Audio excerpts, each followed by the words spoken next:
Hello everybody, this is Azazel the Basement Driller here, and welcome back. So it has been quite some time since we've had a Skullgirls patch notes video.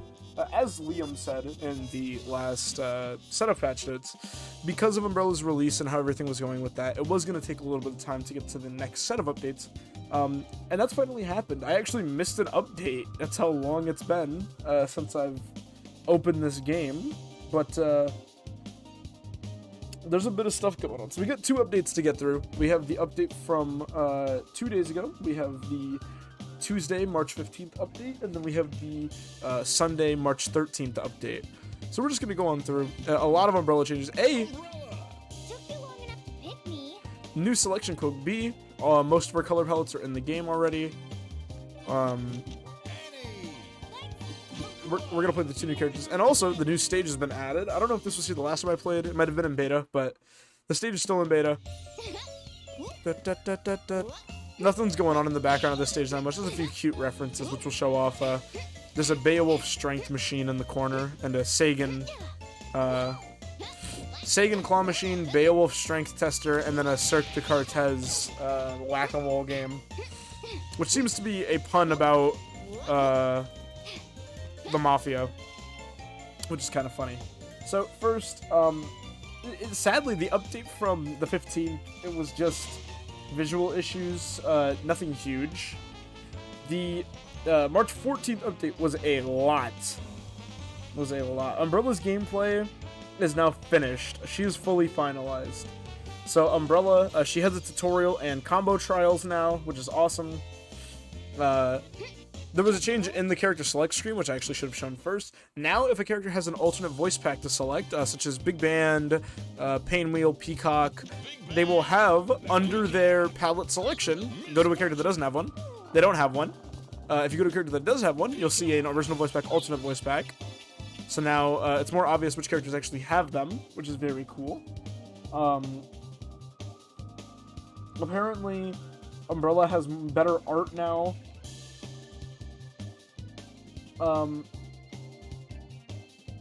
Let's see. We're gonna read through. Here we go. Changes below. So a lot, and when I say a lot, I mean a lot of Umbrella changes. I'm not a professional player, at least not yet. So I'm gonna do my best to explain these. You'll have to forgive me if I fuck up like the nomenclature. I don't know what I'm talking about because I know a lot about this game mechanically, but I'm not a professional player, so I'm not familiar with a lot of the terms. As far as certain things go. Also, sorry about that. I just sneezed a little while ago. So, let's get to it. Slurp and slide. You can now slide through puddles that get left by... what fucking special move is it that leaves... There we go. So we can now... Am I tripping? How do I... How the fuck do you do the slide? Is it still charged back? Yeah, okay.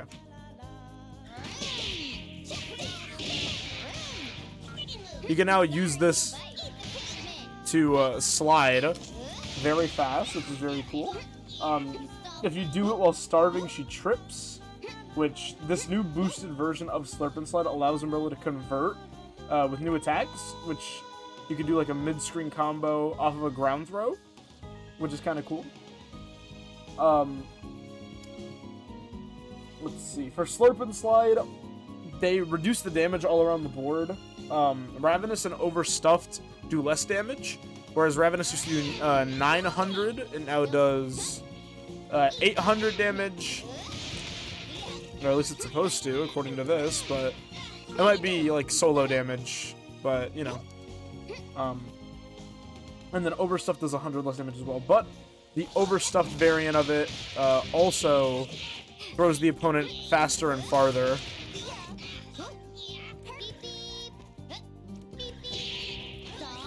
Which is pretty cool.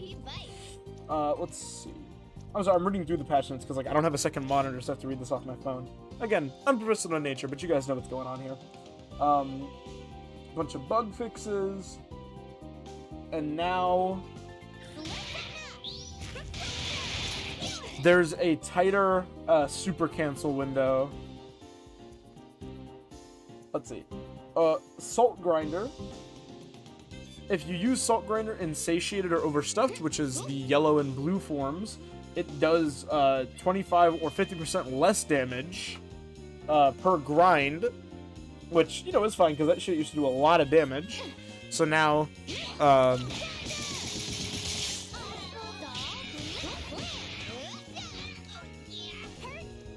they do less damage per grind, which is fine because, you know, like these... What the fuck? Oh, yeah, you have to be, like, hungry. But, those do less damage now. As an assist, Salt Grinder can only grind as many times as she would be able to, which means, like, if you're in Ravenous and then you tag out, the assist will function like normal, but if you're in Overstuffed, obviously she'll only grind a few times. The very first grind is now buffered like other grinds. That one, so if you input a forward motion, if you don't get anything, but if you input a forward motion at any time during the animation, you get a grind, which is, you know, quality of life change. Tongue Twister, which is the super.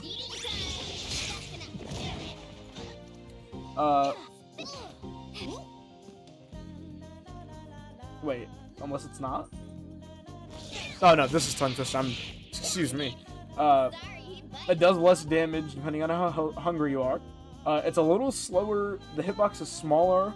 It pretty much just got nerfed all around the board. Nothing too major. It's a little bit slower, and it does a little bit less damage, but it still launches people like it used to. Hunger and Rush, which is this.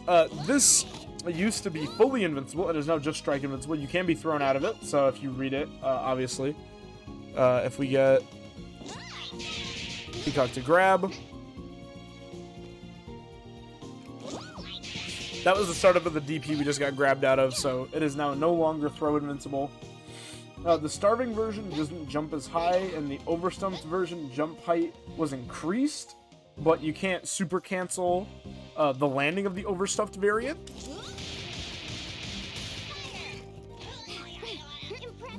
So there's no longer a super cancel there, but if you're in normal, there is a super cancel, which is pretty interesting. And then as an assist, Hunger and Rush scales to 55% on the first hit instead of the second hit, so it makes combos worse. Retina Reflector, which is the DP and the DP. They changed the name, so Retina Reflector, this is now just Retina Reflector, and then the DP variant is called Contact Lens, which is, you know, cool. If Umbrella is hit or thrown, the Retina Reflector projectile will disappear.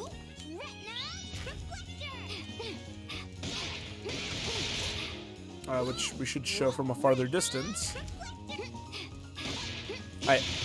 Okay, hold on. I'm ass. Yeah, if she's hit or thrown with anything but a projectile, the Retina Reflector will disappear. Retina Reflector now vacuums the opponent towards the projectile if they're grounded. So these little dudes that shoot out when you poke it, more of them will hit more consistently.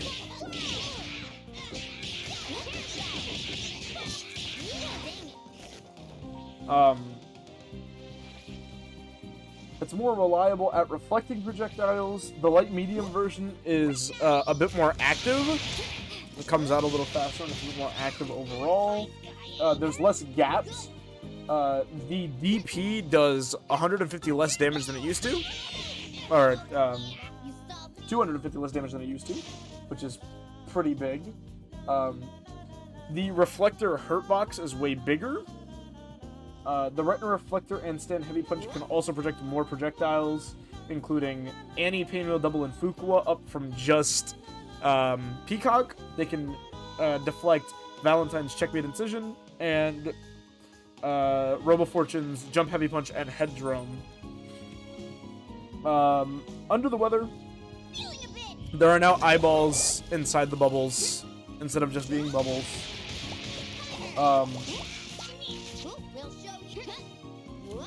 It's just visual. It doesn't actually change anything. There's no longer any randomization. This super will always be the same. It'll always be that spread. You see how there's like 4 closest to the umbrella? Those will always be in that pattern.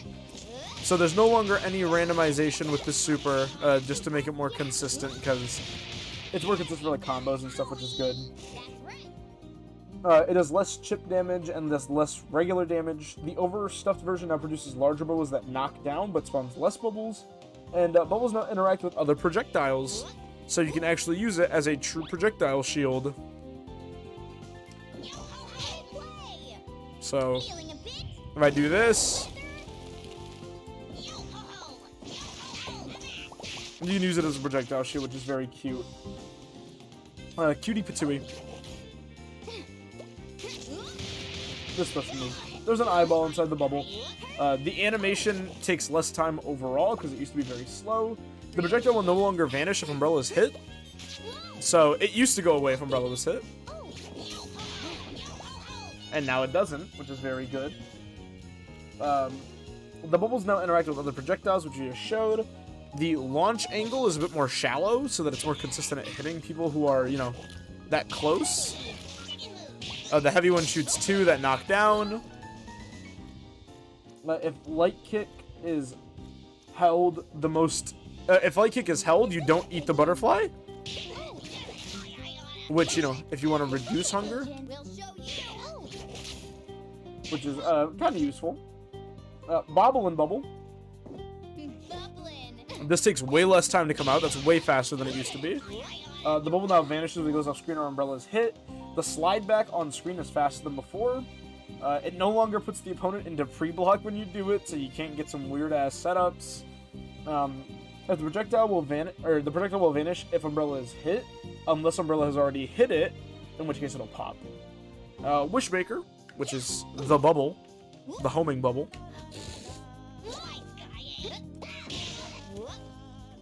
The Wishmaker will now pop when attempting assist characters and not capture them. It'll now clash with projectiles to make it more in line with other projectiles. A bunch of bug fixes. The bubble now vanishes as it goes off screen, so you can't push people into it. That's pretty much it. Stand Heavy Punch will no longer interact with projectiles that are not reflectable, which are beams and supers. And it has no projectile invincibility on startup, making it a bit less safe. Stand Heavy Kick, which is the hit grab thing. It does less damage, and it's a little bit faster now, which is kind of neat.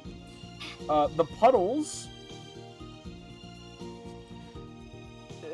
she can interact with multiple puddles, but if there are multiple puddles on screen, she'll only interact with one at a time. She won't activate all of her puddles.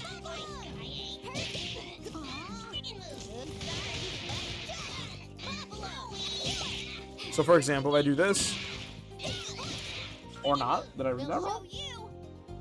When Umbrella interacts with multiple puddles at once, oh, only a single splash is created. Okay, so it's still multiple puddles, but it'll create one splash instead of multiple. But it'll still do more damage than just having one. And the puddles are a little bit bigger. Her super, this super,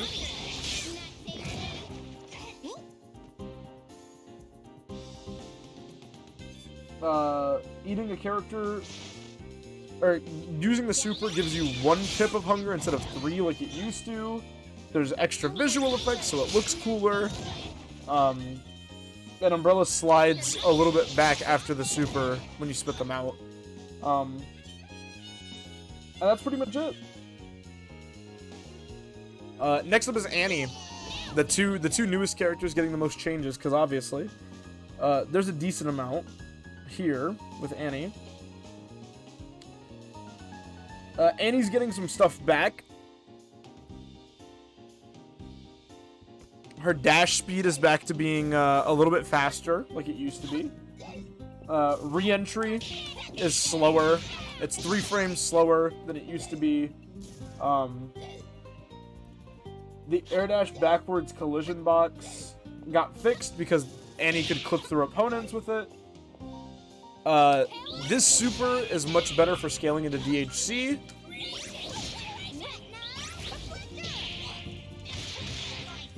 Now it scales to 70% instead of 40.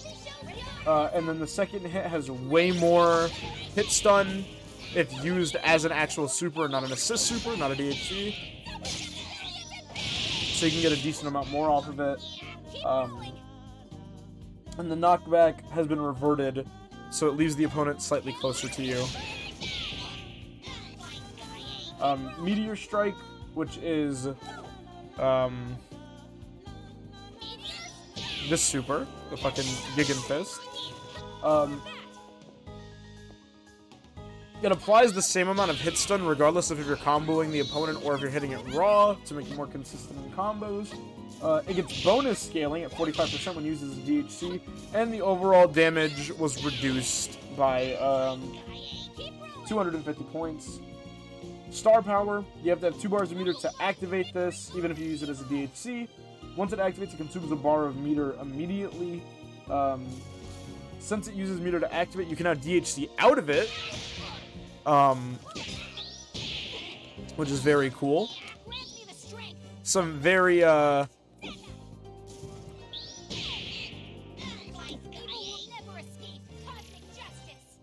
we go. You can now DHC out of it.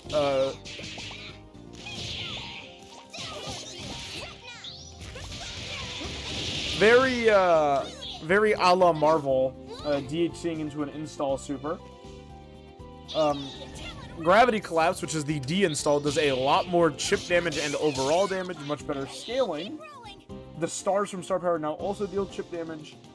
And Nerf Knuckle, when used as an assist, will always perform the follow-up slam on block, but the heavy one has less big block stun, just like Big Band's heavy brass knuckle. I didn't read this far down. I didn't realize there's so many patch notes. Excuse me. Eliza also got some changes this patch. Let me just check if there's any other characters.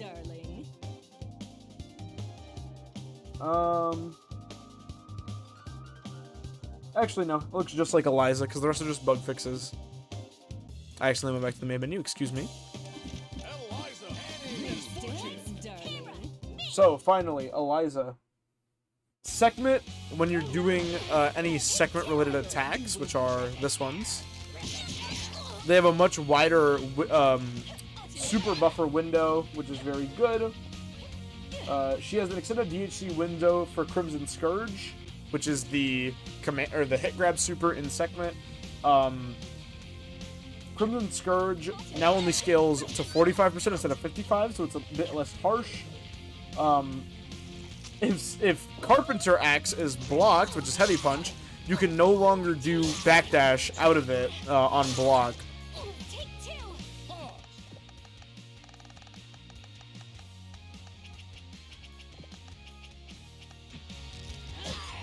So on block, you can no longer do the backdash. So no free pressure for ending with Sekhmet Axe, which I'm actually a fan of, because that shit used to be annoying. Jump Heavy Kick starts up a bit faster. Jump Heavy Punch also starts up a bit faster, which is very noticeable, personally. Her Crouch Heavy Kick has armor against projectiles, and it starts earlier. And Throne of Isis, this special move, does less knockback, does less damage, and has 2 frames more hit stun. And that appears to be every change that wasn't a bug fix this patch. So, a lot of bug fixes, but honestly, it's great to see that the game is kind of coming back into form. It was a long time without updates, and they gave us a pretty sizable update with a lot of bug changes and balance changes to comb through. So, honestly, I'm very excited. I'm just excited to be playing Skullgirls again. It's very nice. I hope you guys enjoyed. This is going to be a little bit of a long one, but it's been a little bit, so in my opinion, it's welcome. If you like what you saw, remember to like, comment, subscribe. Dislike it if you dislike it. This is me, Azazel the Basement Dweller, and I will see you guys in the next video. Thanks for watching. Love you all. Have a good night. And bye-bye.